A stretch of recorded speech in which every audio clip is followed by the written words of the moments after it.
welcome back. As promised, we have a cocktail for you this time. I'm trying to make the cocktails every other episode, so the odd number ones are cocktails and the even number ones are tips, tools, and techniques. Just in case you're bored with one and you want the other, or you know all your bar equipment and you just want to get to the cocktails, or you know all the cocktails and you want better technique. Either way, that's the way to do it.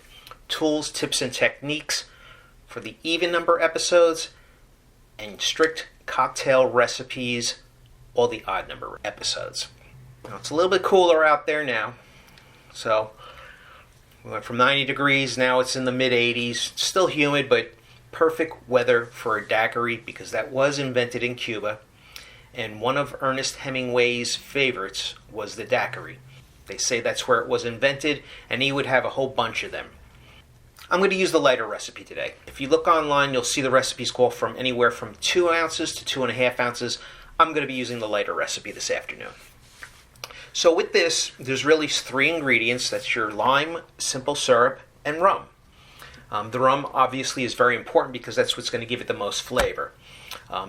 They say a lightly aged rum or light rum. This one's fine. I don't think I care for it in this cocktail.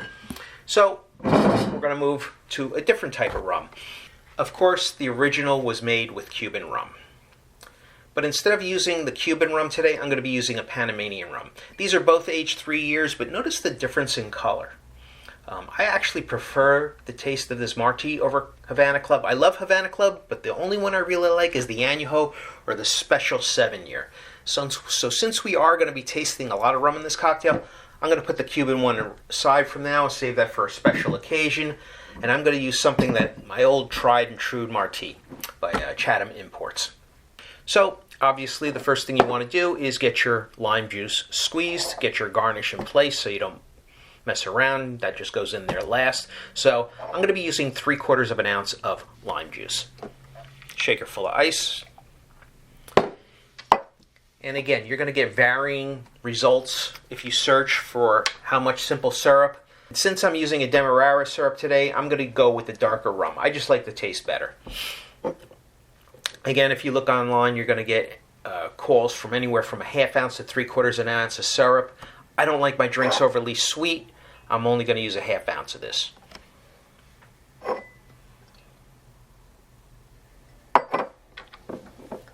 And of course, last but not least, the star of the show, the rum. And I am going to be using 2 ounces of this.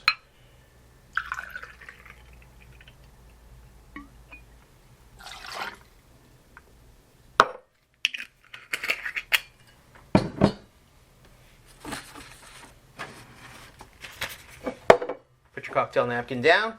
Put your clean glass down. This typically would be better if it was in the freezer for a little while, but I was setting up for the show and it's been out for a few minutes already, so you can see it's not as cold as it was. So just shake.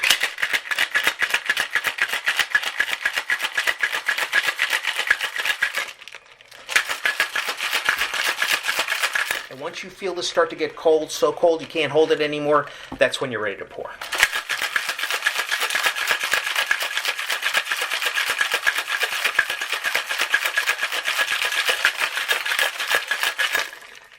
Now we're there.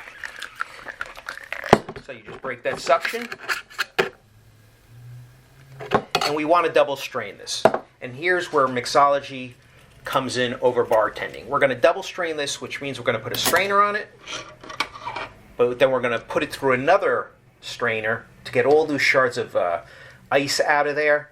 It's not going to bother so many people, and weather like this, it's probably going to melt. But this is the difference between bartending and mixology.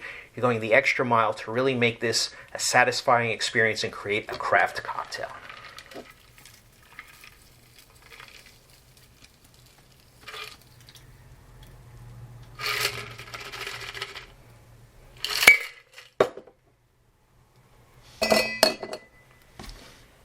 Garnish. Put it on the edge of the glass, put it in the glass, whatever. It's just there for show. You could see how simple that was. 3 simple ingredients. People get it wrong.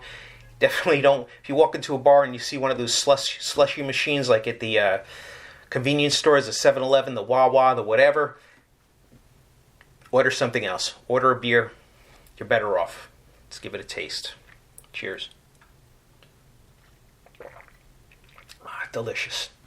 I really like this rum. And the best part about this is it's ice cold. It's not overly sweet. You got the lime in there. The only thing that would make this better is if I was in Cuba, sitting preferably someplace air conditioned, because it is a little warm out there. But this is delicious. Till next time, cheers.